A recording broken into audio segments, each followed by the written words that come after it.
Hoy nuestra iglesia se enfrenta a una de las situaciones más difíciles en torno a la vida sacerdotal católica, ya que el anterior 21 de abril del año 2025, el Santo Padre, quien es la autoridad por excelencia en representación de nuestro Señor Jesucristo para nuestra iglesia católica, ha partido a la casa del Padre. Acompáñenme a ver una biografía sencilla en la cual vamos a reflexionar cómo debe ser nuestra actitud frente a la situación que estamos viviendo. Queridos hermanos, los invito a que realicemos una oración para que el Señor le conceda el eterno descanso al Papa Francisco por todos estos años de servicio que prestó a nuestra Santa Madre Iglesia, por ese desprendimiento en lo espiritual y en lo humano, por ese acompañamiento, por esa cercanía, por esa entrega total al ministerio que se le confió aquí en la tierra. El Papa Francisco fue el primer papa americano,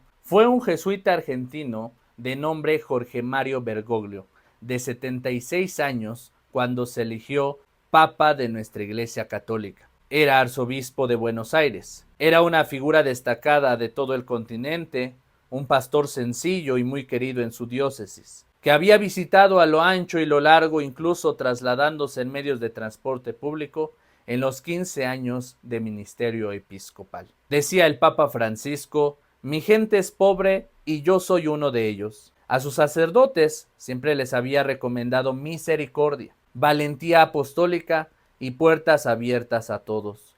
Lo peor que puede suceder en la iglesia, explicó en algunas circunstancias, es aquello que de Lubac llama mundanidad espiritual. ¿Qué significa esto? Ponerse a sí mismo en el centro. Y cuando cita la justicia social, invita en primer lugar a volver a tomar el catecismo, a redescubrir los 10 mandamientos y las bienaventuranzas. Su proyecto es sencillo. Si se sigue a Cristo, se comprende que pisotear la dignidad de una persona es un pecado grave. El Papa Francisco nació el 17 de diciembre de 1936, hijo de emigrantes piamonteses. Su padre Mario era contador, empleado en ferrocarril, mientras que su madre, Regina Sibori, se ocupaba de la casa y de la educación de los 5 hijos. Se diplomó como técnico químico y eligió luego el camino del sacerdocio, entrando en el seminario diocesano de Villa Devoto. El 11 de marzo de 1958 pasó al noviciado de la Compañía de Jesús. Completó los estudios de humanidades en Chile y en 1963, al regresar a Argentina, se licenció en filosofía en el Colegio San José de San Miguel. Entre 1964 y 1965 fue profesor de literatura y psicología en el Colegio de la Inmaculada de Santa Fe, y en 1966 enseñó las mismas materias en el Colegio del Salvador en Buenos Aires. De 1967 a 1970 estudió teología en el Colegio San José y obtuvo la licenciatura. El 13 de diciembre de 1969 recibió la ordenación sacerdotal de manos del arzobispo Ramón José Castellano. Prosiguió la preparación en la compañía de 1970 a 1971 en Alcalá de Henares, España, y el 22 de abril de 1973 emitió la profesión perpetua. De nuevo en Argentina, fue maestro de novicios en Villabarilari, en San Miguel, profesor en la Facultad de Teología, consultor de la provincia de la Compañía de Jesús y también rector del colegio. El 31 de julio de 1973 fue elegido provincial de los jesuitas de Argentina, tarea que desempeñó durante 6 años. Después reanudó el trabajo en el campo universitario y entre 1980 y 1986 es de nuevo rector del Colegio de San José, además de párroco en San Miguel. En marzo de 1986 se trasladaba a Alemania para ultimar la tesis doctoral. Posteriormente, los superiores le envían al Colegio del Salvador en Buenos Aires y después a la Iglesia de la Compañía de la ciudad de Córdoba como director espiritual y confesor. Es el cardenal Antonio Carracino quien le llama como su estrecho colaborador en Buenos Aires.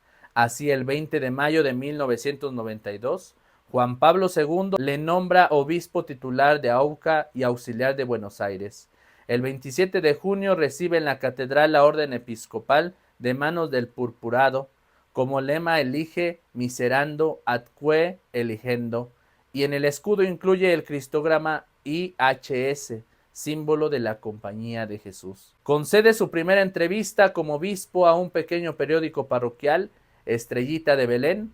Es nombrado enseguida vicario episcopal de la zona de Flores y el 21 de diciembre de 1993 se le encomienda también la tarea de vicario general de la arquidiócesis.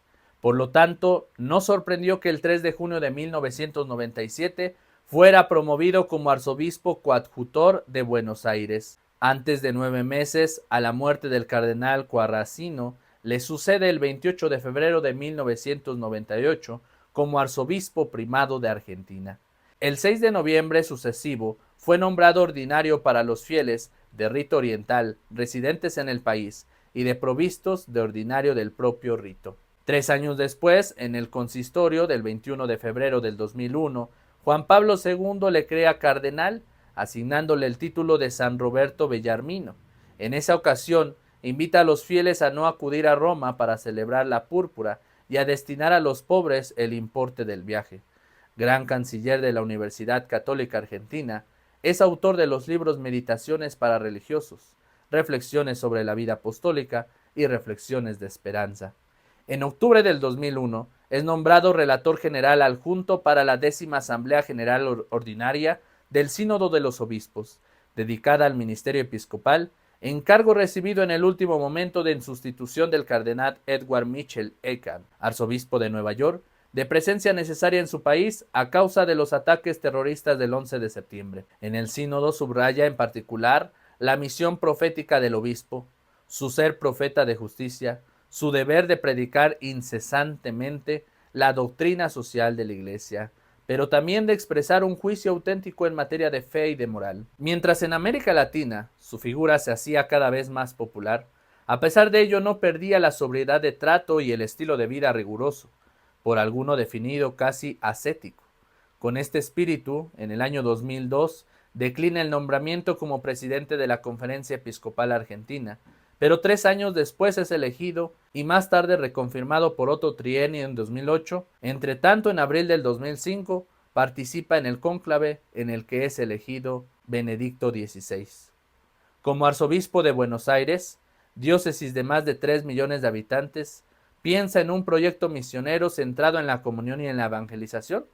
4. Los objetivos principales: comunidades abiertas y fraternas, protagonismo de un laicado consciente, evangelización dirigida a cada habitante de la ciudad, asistencia a los pobres y a los enfermos. Apunta a reevangelizar Buenos Aires, teniendo en cuenta a quien allí vive, como está hecha su historia. Invita a sacerdotes y a laicos a trabajar juntos.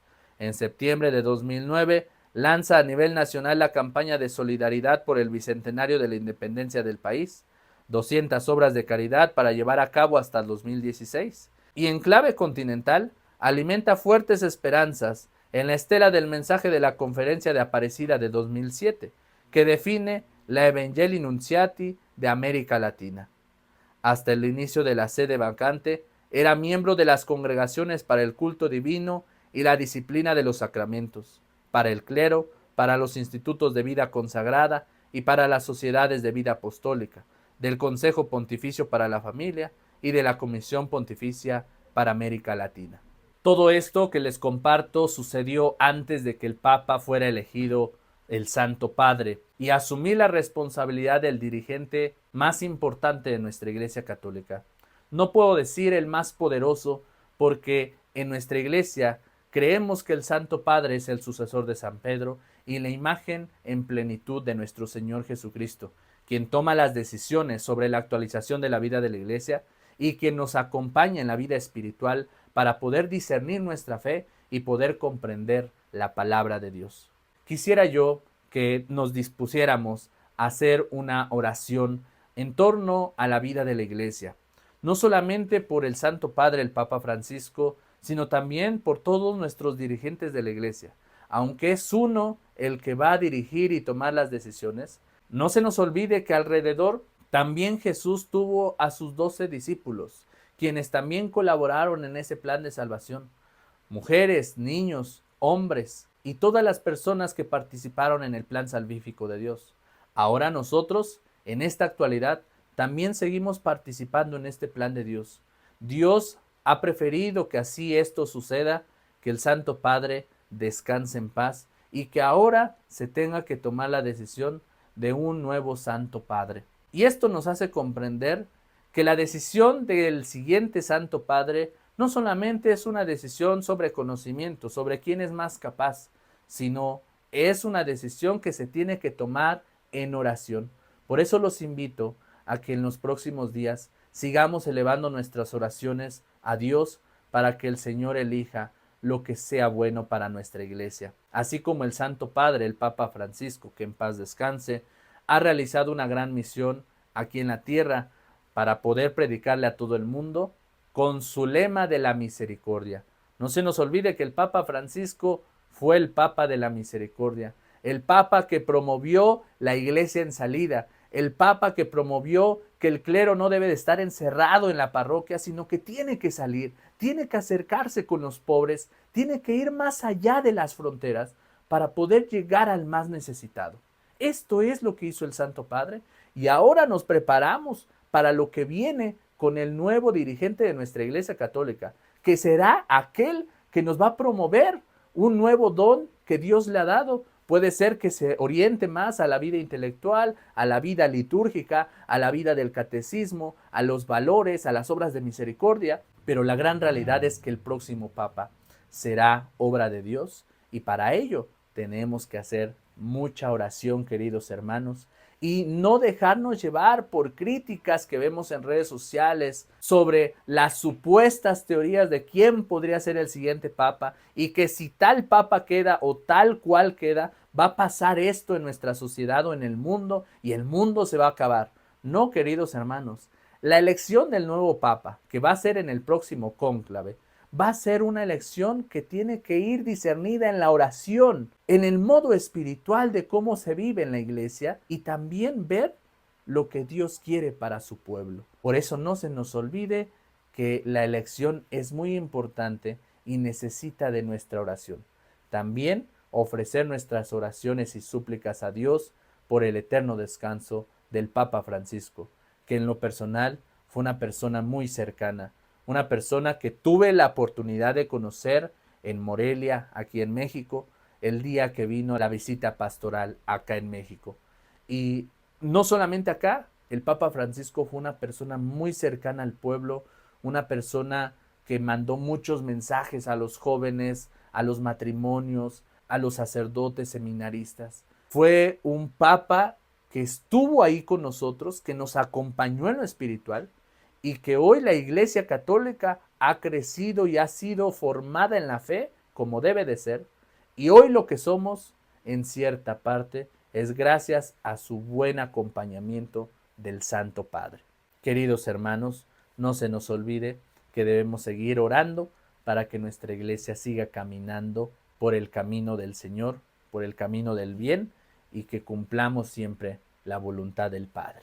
Espero que esta información pueda hacerte reflexionar un momento para que no caigamos en este tipo de críticas que vemos en redes sociales y podamos hacer una buena oración, un buen discernimiento y que sea lo que Dios quiera para nosotros. Nosotros que somos su pueblo y su pueblo quiere seguir creciendo en la fe.